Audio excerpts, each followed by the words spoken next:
Amazon में बरसाती जंगल को देखें तो आपको मखलूक अलामात या बाहमी ताल्लुक के जरिए हमारे खालिक के अजायबात का ऐलान करती दिखाई देती है। लेकिन वो क्या है? अच्छा, तो अलामात एक वसी इस्तिलाह है, लेकिन ये दो या ज्यादा मुख्तलिफ जातों के दरमियान हमेशा फायदामंद या करीबी ताल्लुक नहीं रखती। बाहमी ताल्लुक दो या ज्यादा मुख्तलिफ अक़साम की जातों के दरमियान फायदामंद ताल्लुकात के लिए एक खसूसी इस्तिलाह है।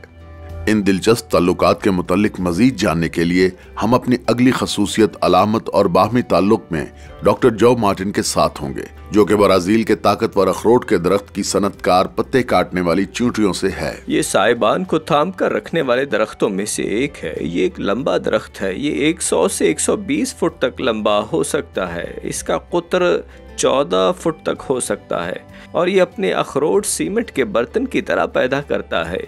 इसका वजन तकरीबन 5 पाउंड होता है। इसका साइज तकरीबन एक बड़े नारियल के बराबर होता है। लेकिन जब ये 180 फुट की बुलंदी से नीचे गिरता है तो आप इसके नीचे आना नहीं चाहते। ये जमीन से टकराने वाला है। ये टूटता भी नहीं है। ठीक है, तो फिर इसके बीज बाहर कैसे आएंगे? जी, तो जंगल में दो जानदार हैं जो ये काम सर अंजाम देंगे। एक है कन्फ्यूशन बंदर। ये एक पत्थर लेगा और इसके ऊपर मारता रहेगा जब तक कि ये टूट ना जाएगा। लेकिन एक जानदार जो ये अमूमन करता है वो अंगूठी है। ये एक छोटी चूहिया के मानिंद है और अंगूठी बर्तन में से अखरोट को चबा जाएगा। गिरियां बाहर निकल आएंगी। कुछ को ये खा लेगा, कुछ को दबा देगा, जो दरख्त की अगली नस्ल बनेगी। चुनाचे उन्होंने कुछ ब्राजीली दरख्त उगाने और ब्राजीली अखरोट पैदा करने का फैसला किया और इस तरह उन्होंने दरख्त उगाए। तो हुआ क्या कि वो दरख्त खिल तो गए मगर उन पर फल ना लगे। उनको यह दरियाफ्त करने में कई बरस लग गए कि सिर्फ एक शहद की मक्खी है जो कि ब्राजील के फूल का जर्द दाना दूसरे फूल तक पहुंचाती है, और वो ब्राजील है। लंबी जुबान वाली मक्खी नहीं, क्योंकि जर्द दाना नीचे एक बंद नली में होता है। उसके ऊपर एक ढक्कन होता है ताकि उसमें हवा ना गुजरे और जर्द दाना पहुंचा सके। इन छोटी मक्खियों का जबड़ा बहुत मजबूत और जुबान लंबी होती है। ये फूलों को तलाश करेंगी, ढक्कन उठाएंगी, उसे अपने मजबूत जबड़े के साथ खोलेंगी और जब एक से दूसरे दरख्त तक जाएंगी तो जर्द दाना ब्राजीली अखरोट के दरख्त तक मुंतकिल हो जाएगा। उन्हें ये राज पता चला और उन्हें 1 साल के अंदर फल मिल गया। क्यों? उन्हें नर और मादा की पहचान में मजीद कई साल लग गए। नर को मधु करने के लिए मक्खी घर में मक्खी रखी ताकि वो बच्चे पैदा कर सके। नर मक्खी को एक खास किस्म के पौधे सालब मिस्री के पास जाना होता है। एक खास सालब मिस्री, उस सालब मिस्री की खुशबू अपने ऊपर लेता है।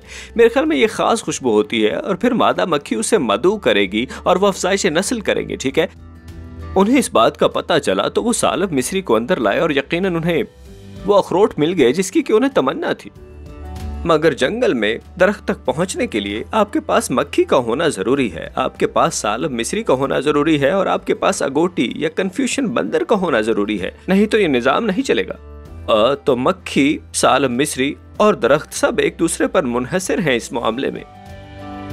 ये कैसे तैयार होगा?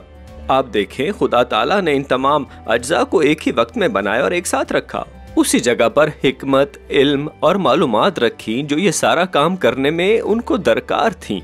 मेरी नज़र में ये तसव्वुरात या अलामती बाहमी ताल्लुक की मिसालें एक खालिक के वजूद को साबित करती हैं, जो अपनी मखलूक का ख्याल रखता है, जो चीज़ें बनाता और इस तरह चीज़ों को एक साथ बाहमी मुताबिकत में रखता है। और ये चीज़ें इस खूबसूरत सनाई के साथ एक दूसरे के साथ जुड़ी हुई हैं कि हम इसके बारे में तसव्वुर भी नहीं कर सकते। उसने ये सब कुछ सोचा और इस सब को बनाया और ये सब कुछ चलता है और हम बस उसे जलाल दे सकते हैं। खुदावंद बुजुर्ग है और बेहद सताइश के लायक है। उसकी बुजुर्गी इदराक से बाहर है। एक पुश्त दूसरी पुश्त से तेरे कामों की तारीफ और तेरी कुदरत के कामों का बयान करेगी। मैं तेरी अजमत की जलाली शान पर और तेरे अजायब पर गौर करूंगा। ज़बूर शरीफ बाब 145 3 से 5 आयत। अमेज़न के बरसाती जंगल में और दीगर जगहों पर हमारे पास कुछ ऐसी मखलूक़ात हैं जो कि नुमाइश करती हैं, जिसको अलामती निज़ाम कहते हैं या बाहमी ताल्लुक कह लीजिए। पत्ते कुतरने वाली चींटी यकीनन उन खुसूसियात को जाहिर करती है, यानी अलामती निज़ाम और बाहमी ताल्लुक को। पत्ते काटने वाली चूंटी एक चूंटी है। ये दरख्तों के ऊपर जाएगी, पत्ते काटेगी, उनको नीचे लाएगी और पत्तों को, उनके टुकड़ों को जमीन के नीचे अपने बिलों के अंदर अपने घोंसलों में ले जाएगी। और वो घोंसले जेर जमीन 20 से 30 फुट तक गहरे होते हैं और उन घोंसलों के कई दाखिली रास्ते हो सकते हैं। ये पत्ते ले जाती है और फिर मजदूर छोटी चूंटियां वो पत्तों को चबाकर गोदा बना देती हैं। और फिर वो अपनी बूंदें पत्तों पर डालेंगी, जो पत्ते के गूदे पर मुतारिफ होता है, जो कुछ मादों और कुछ ग़िज़ाई अज्जा को मुतारिफ करवाता है, जिसमें ग़िज़ाई अज्जा होते हैं। ये एक रेसिपी की तरह है। और फिर एक ख़ास किस्म की फफूंदी होती है। ये फफूंदी होती है खुम फफूंदी कहा जाता है इसको, और ये बहुत ख़ास है इस पत्ते काटने वाली चींटी के लिए, या यूं कहें उसके बाग के लिए। और इसे मोनोकल्चर कहा जाता है। मोनो का मतलब एक। तो फिर ये पत्ते काटने वाली चींटियां एक मुरक्कब रखती हैं पत्तों के गूदे के साथ कुछ दूसरी अशिया को मिला के, जो कि खुराक है इस खास किस्म की फफूंदी के लिए। अब जब ये खुम फफूंदी उगती है तो इसमें कुछ बहुत छोटे छोटे शगुफे होते हैं, और मजदूर चूंटियां इन शगुफों को चुन लेंगी, और ये खुराक वो अपने बच्चों को, लार्वा को और मलका चींटी को खिलाएंगी। चुनाचे खुम फफूंदी का वहां होना लाजमी है ताकि चींटी बच्चों और मलका चींटी को खुराक मिल सके। यहाँ एक दुश्मन है और इसको कहा जाता है एस्कोवाप्सस फंगस, और ये एस्कोवाप्सस इस बाग के अंदर घुस जाती है। ठीक है, 1 मिनट रुकिए। ये तो चूंटी बच्चों और चूंटी मलका की खुराक को पूरी तरह से ख़त्म कर देगी, तो क्या करें? हमारे खालिक ने तख्लीक किया एक बैक्टीरिया जो एस्कोवाप्सस फंगस को खाना पसंद करता है, और ये बैक्टीरिया बाजुओं के नीचे उगता है, बिल्कुल वहाँ जहाँ चींटियों की 4 टांगें होती हैं, बिल्कुल वहाँ जहाँ जिस्म के साथ चिपका हुआ है। ये बैक्टीरिया के छोटे छोटे धब्बे हैं, इसी जगह पर ये उगते हैं। ये उसी जगह रहती है, लेकिन जब ये चींटियाँ रेंगती हैं तो ये बैक्टीरिया एस्कोवाप्सस फंगस पर हमला करता है और उसे मार डालता है। तो अब दूसरी फंगस सेहतमंद है और खुराक को बढ़ाती है। हाँ, तो ये कैसे तैयार होगा? क्योंकि वो बिल्कुल एक दूसरे पर बाहमी इन्हिसार करते हैं। तो फिर किस तरह ये इर्तिका वजाहत करता है एक चींटी की, जो जानती है कि फफूंदी का जंगल कैसे बनाया जाए जिसमें बिल्कुल सही फफूंदी या फंगस हो, किस तरह, और वो जानती है कि कौन सी फफूंदी उसके लिए गलत है। तो इसके पास ये बैक्टीरिया है जो कि उनको वहां से निकाल बाहर करेंगे। तो आमतौर पर ये इस बाग की हिफाजत करती है, वो भी इस तरीके से कि ये जिंदा रहती है, वो भी सही खुराक के साथ मलिका और चूंटी बच्चों के लिए, और फिर मजदूर चूंटियां उन पत्तों से ऊपरी रस को खाती हैं। तो ये सब कैसे तैयार होगा? देखें, खुदा ताला ने उन तमाम अज्जा को एक ही वक्त में बनाया, एक ही जगह पर तख्लीक किया, और वो भी उस हिकमत और इल्म के जरिए, उन मालूमात के साथ जिसकी उन्हें जरूरत थी, ताकि ये सारा निजाम चल सके। हम बस उसे जलाल दे सकते हैं।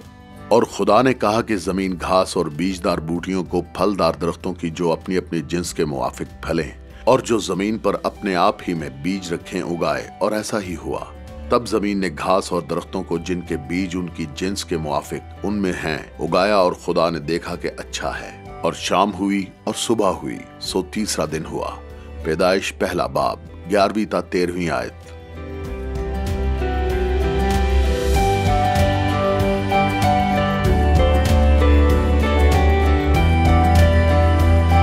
पानी की सतह को करीब से देखें, थोड़ा सा आगे बढ़ें, ज्यादा नजदीक ना जाएं। ये कछुआ सा लगता है, लेकिन क्या ये कछुआ है? नहीं, हकीकत में ये एक जानदार है जो बहुत खौफनाक है, क्योंकि ये पानी में तकरीबन पोशीदा है और मछलियों, परिंदों और छोटे मगरमच्छों को भी पकड़कर निगलने के लिए मशहूर है। ये जबरदस्त सांप जर्द एनाकोंडा है, जो नाकाबिले यकीन हद तक खतरनाक हो सकता है। जर्द एनाकोंडा 15 फुट तक लंबा हो सकता है, जो जराफे के कद के बराबर है, और वजन में 80 पाउंड हो सकता है। इनके बच्चे पैदाइश के वक्त 2 फुट लंबे होते हैं, लेकिन ये एक वक्त में पैदा होने वाले कमोबेश 82 बहन भाई होते हैं। तो आइए हम माहिर हैवानात डॉक्टर जॉ मार्टिन और डैन के पास चलते हैं, ताकि अपने अगले जानदार इस रेंगने वाले जानवर के बारे में मजीद मालूम करें। एनाकोंडा, अमेज़न की पुरअसरार बला।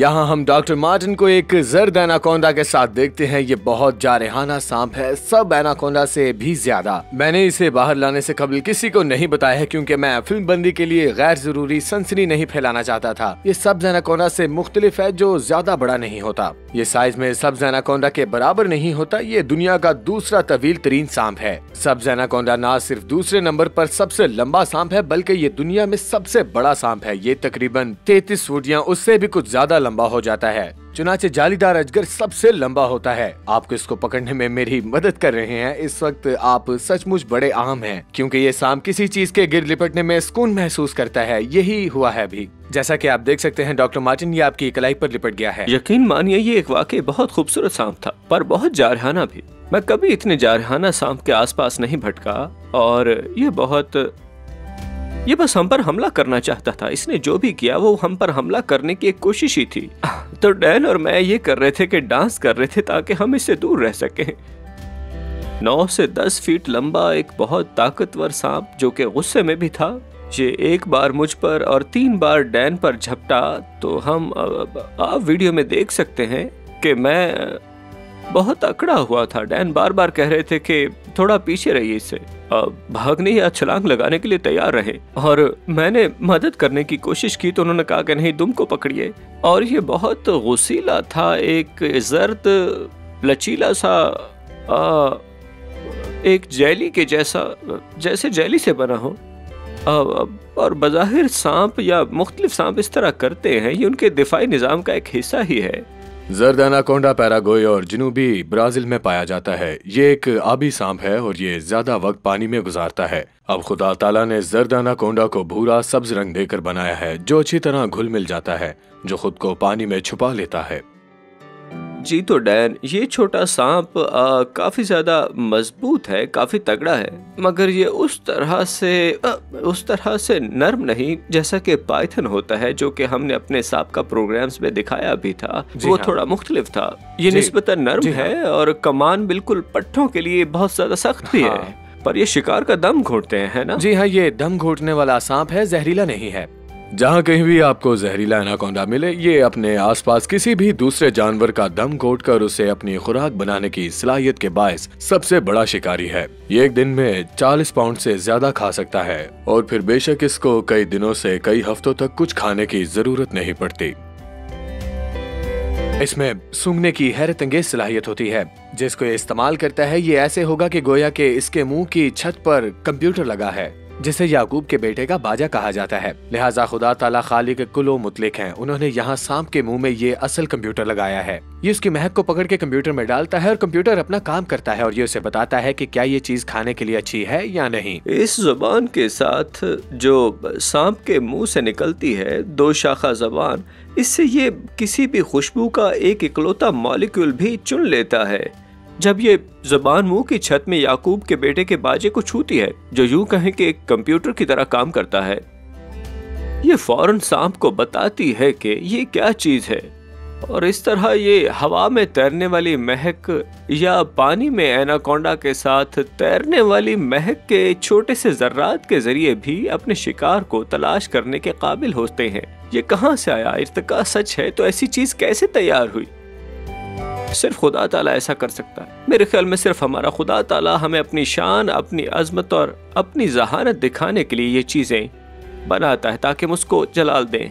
ठीक है, सांप आमतौर पर हमेशा सांप ही रहे हैं। जब हम उन्हें फासिल रिकॉर्ड में देखते हैं तो वो 100% सांप है और इस तरह सांपों को पेट के बल चलने और बहुत मौसर तरीके से नतीजा अखज़ करने के लिए बनाया गया है। इर्तिका पसंद नहीं जानते कि वक्त, मौका और फितरी अमल के जरिए ऐसा कुछ कैसे हो सकता है, लेकिन सांप की हरकत करने की सलाहियत जानवरों की बादशाही में बहुत मुनफरिद है और यही हरकत इसे बाकी जानवरों से अलग बनाती है।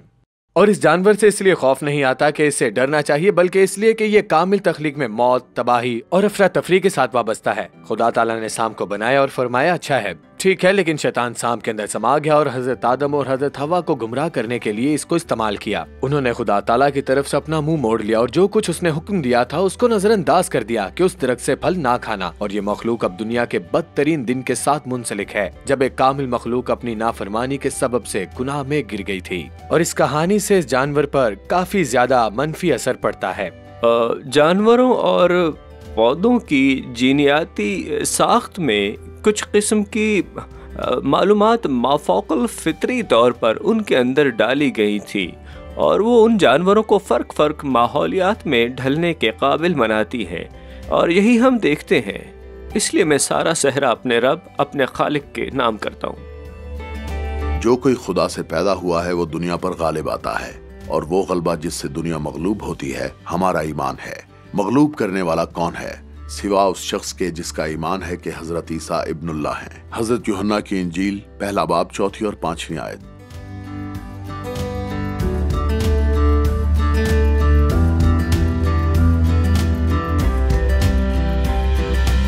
अगर आप 13 पाउंड वजनी दो हैकल मकड़ा देख लें जो 3 फुट से भी लंबा हो तो आप क्या करेंगे?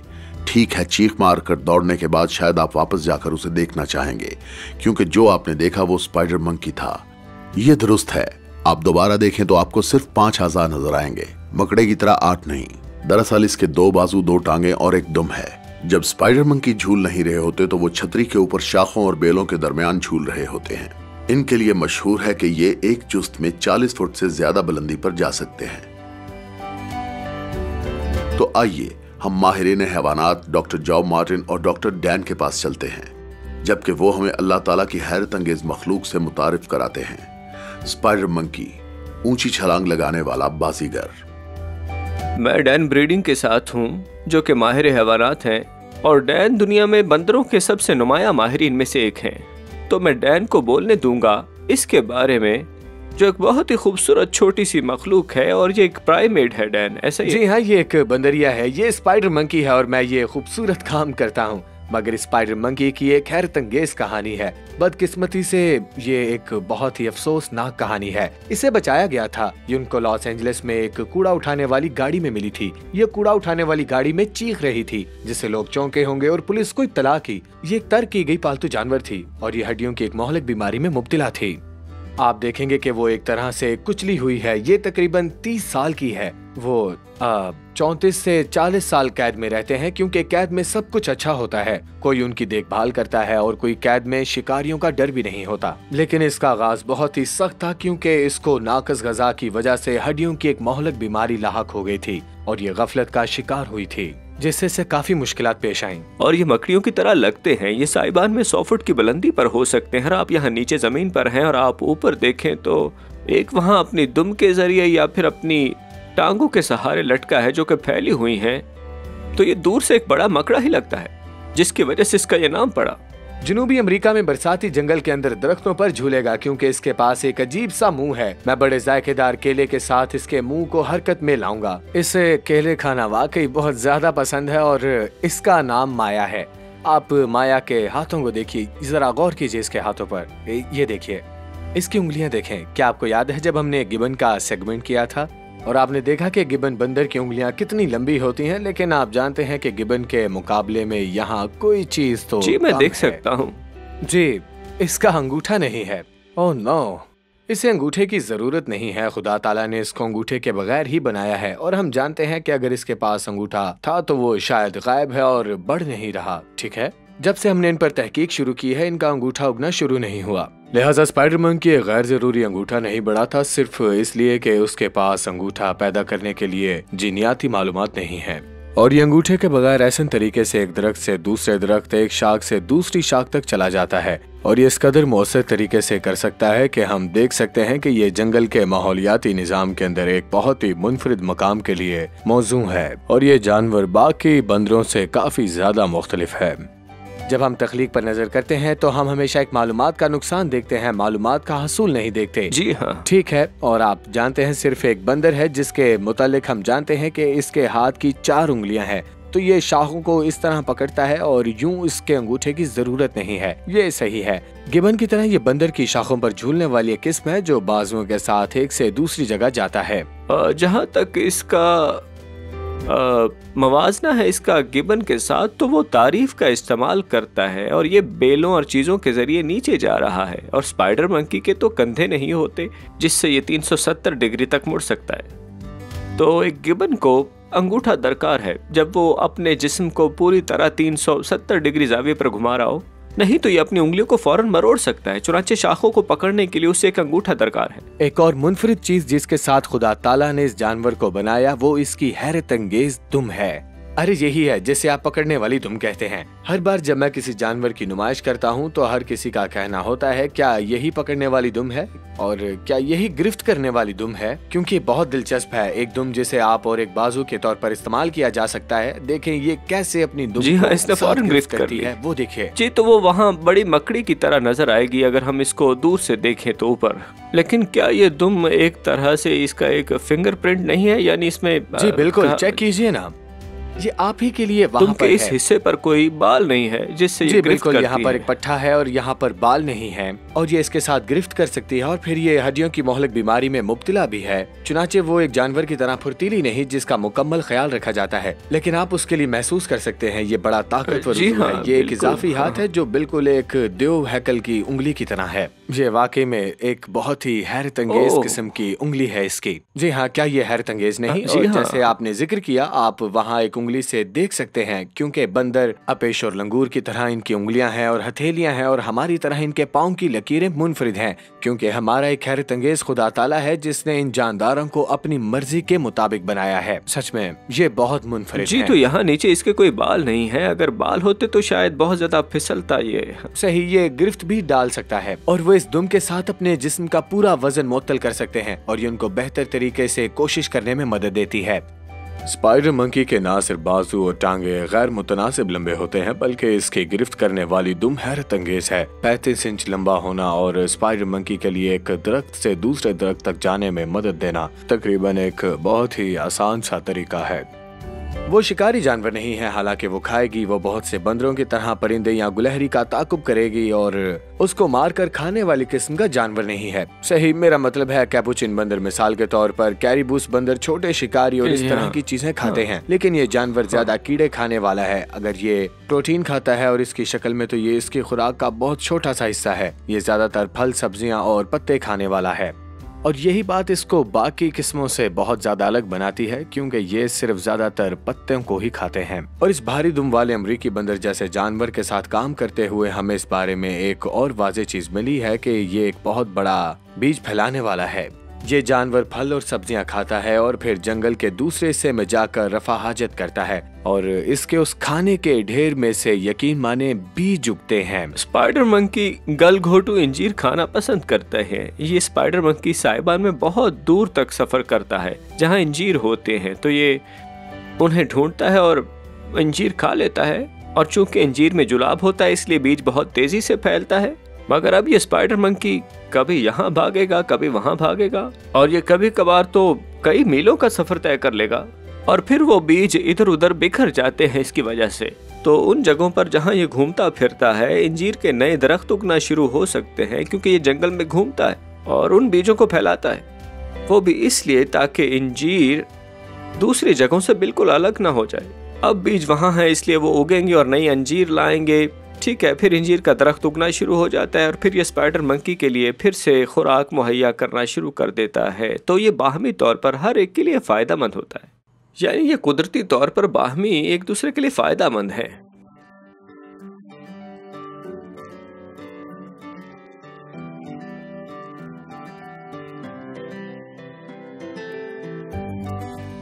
जी, यकीनी तौर पर यहाँ ना कोई खाद है, ना कीड़े मार दवा है। ये सब कुछ बिल्कुल नामियाती है। ये आप इन बंदरों का सोचते हैं और महज इन बंदरों में जो फर्क है, आपके पास स्पाइडर मंकी है जिसका अंगूठा नहीं होता और फिर आपके पास बबून है जिसके पास चूहे की तरह खुराक के लिए थैलियां होती हैं, या आपके पास गिबन है जिसका कंधा 370 डिग्री का होता है, वो अपना कंधा बहुत मोड़ लेता है। या आपके पास सुस्त लॉरस है जो एक बंदर है, ये एक वाहिद जहरीला बंदर है। फिर आपके पास ये दरमियानी उंगली वाला आए है जो उसके हाथ से निकले हुए तार के टुकड़े जैसी मालूम होती है। ये तमाम बंदर ही हैं और इन तमाम में ये खास किस्म की खुसूसियात हैं जो किसी भी दूसरे बंदर में नहीं है। तो अगर ये सिर्फ ऐसा बेअक्ल वक्त है और मौका हर किसी को बराबर रखता है तो ये कैसे हुआ? हरगिज नहीं, ये हमारे खुदा ताला ने किया है। हम सब जानते हैं कि आपकी तख्लीक हुई खुदा ताला की सूरत पर, और जी हाँ, ऐसा बिल्कुल नहीं है। जी हाँ डैन, ये सच है, मुझे आपकी फिक्र थी, लेकिन बहरहाल हमको खुदा ने बनाया इंसान के तौर पर ताकि जानवरों की बादशाही पर हुक्मरानी करें। तो हम पर जिम्मेदारी है कि जानवरों की बादशाही की हिफाजत करें, क्योंकि हमारे पास दिमाग है। जी बिल्कुल।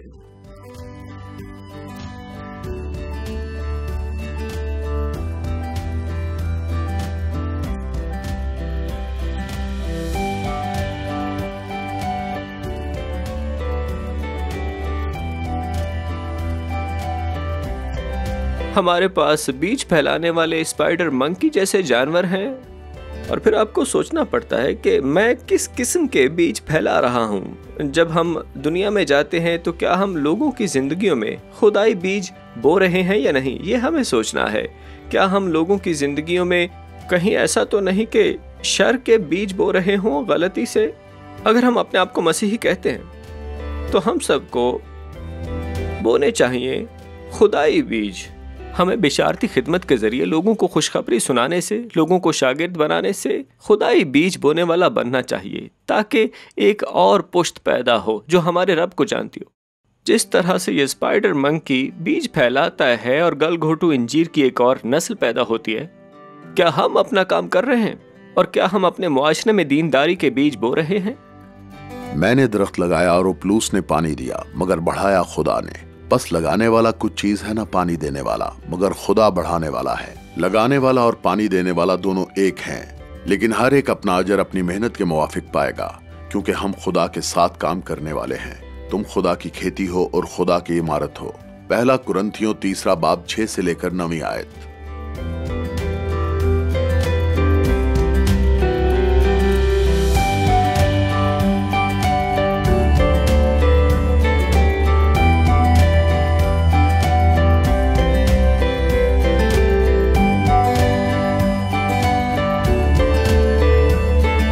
जब लोगों ने पहली बार ये अजीब आवाज सुनी तो उन्होंने सोचा कि वो जंगल में भूत की आवाज सुन रहे हैं। दर हकीकत मडगास्कर के जंगलों में वो बंदरों की आवाज थी जो दूसरे बंदरों को पुकार रहे थे। दरअसल उनकी खतरनाक आवाजों ने यह तासुर दिया कि उस पुरस्रार बंदर का नाम लिमर है, जिसका मतलब लातीनी में भूत है। एक दूसरे के साथ बातचीत करने के लिए वो मुख्तलिफ आवाजें इस्तेमाल करते हैं। कुछ आवाजें अपने गिरोह को जमा करने के लिए, कुछ दूसरे गिरोहों को दूर रखने के लिए होती हैं, और कुछ आवाजें आने वाले खतरे की तला होती हैं। बाज़ औक़ात लीमर को ढूंढना मुश्किल होता है, क्योंकि वो जंगल के साइबान में 60 से 90 फुट ऊंचाई पर रहते हैं। लेकिन अगर आप करीब से देखें तो आपको एक स्याह और सफेद रंग का खुरदरा लीमर नजर आ सकता है। उन्हें लंबे बालों की वजह से खुरदरे कहा जाता है, जो उनके कानों से शुरू होकर नीचे ठोड़ी तक जाते हैं। ये दाढ़ी जैसी लगती है। इस दाढ़ी वाले बंदर के मुतालिक मजीद सीखने के लिए हमें अपने जानदार के मामले में माहिर हैवानात डॉक्टर जॉब मार्टिन और डैन से रुजू करना होगा। स्याह और सफेद लिमर, मडगास्कर का दोस्ताना बंदर। हमारे पास यहाँ एक छोटी सी मखलूक है, यानी कि कुछ लीमर। डैन आपसे लीमर्स के बारे में बात करेंगे, और मैं यहाँ तारुफ करवाना चाहूंगा मिस्टर डेविड जैक्सन का। और हम यहाँ कैलिफोर्निया में मिस्टर डेविड जैक्सन की सेंचुरी में हैं। तो डेविड, सबसे पहले आपका शुक्रिया कि आपने हमें ये मौका दिया। मैं चाहता हूँ कि हमारे नाजरीन जाने कि आप कौन हैं। जी फरमाइए। खुशामदीद दोस्तों।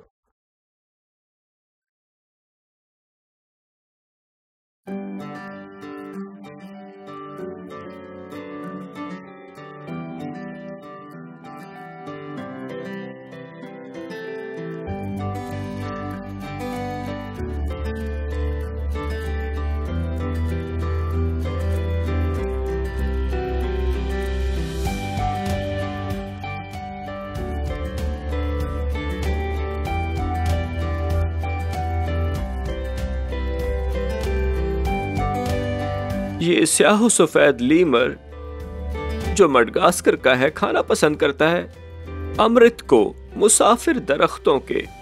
लीमर उस दरख्त पर चढ़ जाएगा और जिस फूल में अमृत है उस चीज में है जिसको गुच्छा कहते हैं, और ये वो जगह है जहां पत्ते फूल के गिर्द लिपटे होते हैं। चुनाचे फूलों को उतारने के लिए इसको फाड़ना पड़ता है। ये फूलों में उतर कर अमृत ले लेता है और फिर इसके बालों पर जर्द दाना लग जाता है। फिर ये अमृत लेता है और अपनी जिल्द पर मौजूद जर्द दाने को एक और मुसाफिर दरख्त पर पहुंचा देता है, लेकिन अब ये जर्द दाने को अपने दरख्त पर ले जाता है। ठीक है, लीमर मुसाफिर दरख्त का सबसे बड़ा काश्तकार समझा जाता है, जिसका मतलब है कि जहां हम किसी भी पौधे के बारे में जानते हैं वहां ये स्याह सफेद लीमर मुसाफिर दरख्तों का सबसे बड़ा काश्तकार है। आमतौर पर आप जरदाना ले जाने के लिए जिम्मेदार शहद की मक्खियों या दूसरी मक्खियों को समझते हैं। अब हमारे पास ये लीमर है जो कि काश्तकार है और जो सबसे बड़ा काश्तकार है उस खास किस्म के दरख्त का।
उम्मीद है कि ये आज ऐसा ना करे।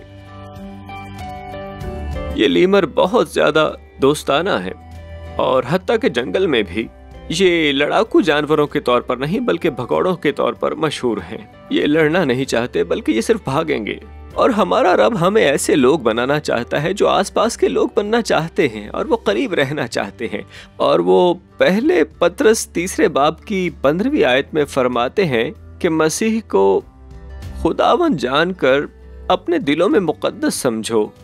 हमें हर उस शख्स को दिफाई जवाब देने के लिए तैयार रहना है जो हमसे हमारी उम्मीद के मुताल्लिक पूछता है।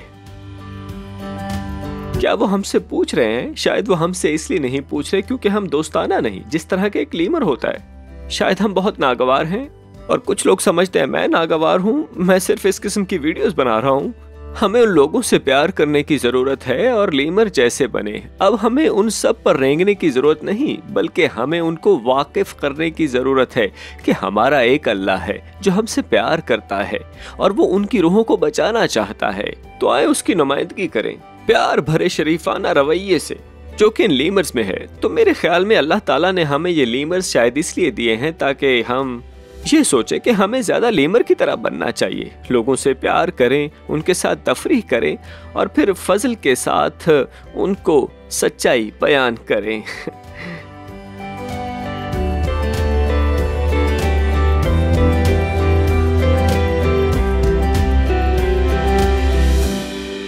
जनूबी अमेरिका के जंगल में दरख्तों और कीड़ों के दरमियान बाहमी मोहब्बत की एक मुनफरिद शक्ल नजर आती है।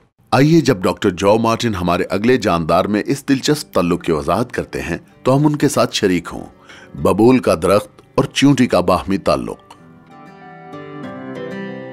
बबूल के औसत दरख्त एक बबूल के आम दरख्त के पत्तों में बहुत बदजायका केमिकल होते हैं। उन्हें अल्कलाइंड कहा जाता है। चुनाचे अगर कोई गाय या कोई और जानवर इन पत्तों को अपने मुंह में डालेगा तो कहेगा आह ये बहुत बदजायका है, मैं ये नहीं खाना चाहता। ठीक है, बैल के सींगों जैसे बबूल के पत्तों में इस तरह के अल्कलाइंड नहीं होते, इसलिए इसके पास कोई फितरी दिफा नहीं है।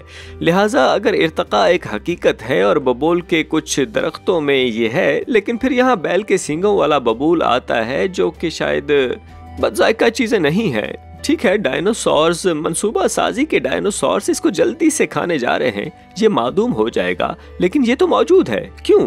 ठीक है, इसलिए कि खास चींटी है जो बैल के सींगों जैसे बबूल में रहती है। अब बबूल के सींगों वाले ये टेक्सास के मवेशियों जैसे लगते हैं। और इस तरह ये चूंटियां सींगों में रहती हैं। कमोबेश एक सींग में 15,000 चूंटियां रहती हैं। तो ये दरख्त की हिफाजत कैसे करता है? तो इन चूंटियों के दांतों की पकड़ बहुत मजबूत है और एक डंक भी है, और ये छोड़ती हैं एक बहुत गंदी बदबू होती है। लिहाजा जानवर जो आते हैं वो सोचेंगे कि उन पत्तों को खाने जा रहे हैं, क्योंकि पत्तों का जायका अच्छा होगा। अगर वो उन तक पहुंच जाएं तो नतीजे में चूंटियां निकलेंगी और जानवर को डंक मारने लगेंगी, वो बदबू फैलने लग जाएगी वहां पर। इस तरह ये दरख्त चूंटियों को खिलाता है। दरख्त जबकि पत्ते पड़ रहे हों, उसमें एक छोटा सा जखीरा होता है जिसको बेल्शन बॉडी कहा जाता है, और इसके अंदर प्रोटीन होती है और वो बिल्कुल पत्ते की बुनियाद में होती है। लेकिन इनमें से हर एक की बुनियाद में कांटे भी होते हैं। वो बैल के सींगों जैसे कांटे, वहाँ एक आतिश फिशा की शक्ल का जखीरा खाना होता है जिसमें कार्बोहाइड्रेट्स और शक्कर होती है, और चूंटियों से खाती हैं।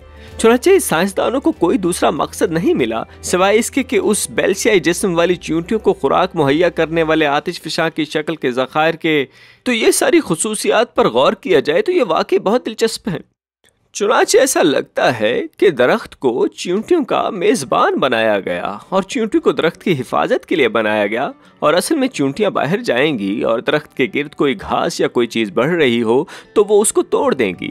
लिहाजा दरख्त बढ़ते हैं और ये उनके नीचे गर्द की तरह दिखाई देता है। वो नहीं चाहती कि दरख्त को किसी चीज़ से खतरा हो, क्योंकि ये उनका घर है। और फिर वो ऊपर की शाखों को भी काट देंगी ताकि धूप और ऐसी चीज़ें ज़्यादा से ज़्यादा पत्तों तक ना पहुँच सकें। सारा निजाम बाहमी तौर पर एक दूसरे पर मुनहसर है। उन दोनों को बैक वक्त एक जगह पर होना ही था। इर्तिका की कोई राह ही नहीं है। एक दरख्त कैसे कह सकता है मेरे पास कोई दिफा नहीं है? अरे चूंटियां मौजूद है ना, क्या कोई चूंटियां हैं जो यहाँ आए और चली जाएं? नहीं, बिल्कुल नहीं। और चूंटियां उनके पास खाने को कौन सा खाना है? वही जो दरख्त उनकी खुराक के लिए पैदा करता है। ओ नहीं, ओ हम क्या खाएंगे? कुछ भी नहीं है। कोई इर्तिका नहीं कहता कि इन निज़ामों को तैयार होने में सैकड़ों, हजारों या लाखों साल लग सकते हैं। उनको एक वक्त पर एक जगह पर बनाया जाना ही लिखा था, और सिर्फ अल्लाह ही ये कर सकता है। मैं अंगूर का हकीकी दरख्त हूँ, तुम डालियां हो। जो मुझ में कायम रहता है और मैं उसमें, वही बहुत फल लाता है, क्योंकि मुझसे जुदा होकर तुम कुछ नहीं कर सकते। हजरत यूहन्ना की इंजील 15वां बाब 5वीं आयत। अजीज नाजरीन, इस वीडियो को देखने के बाद अगर आप इंजील शरीफ का मुफ्त नुस्खा हासिल करना चाहते हैं तो हमें अपना मुकम्मल पता बमा मोबाइल फोन के अरसाल कर दें। हम पूरी कोशिश करेंगे कि आप तक इंजील शरीफ का मुफ्त नुस्खा पहुंच जाए।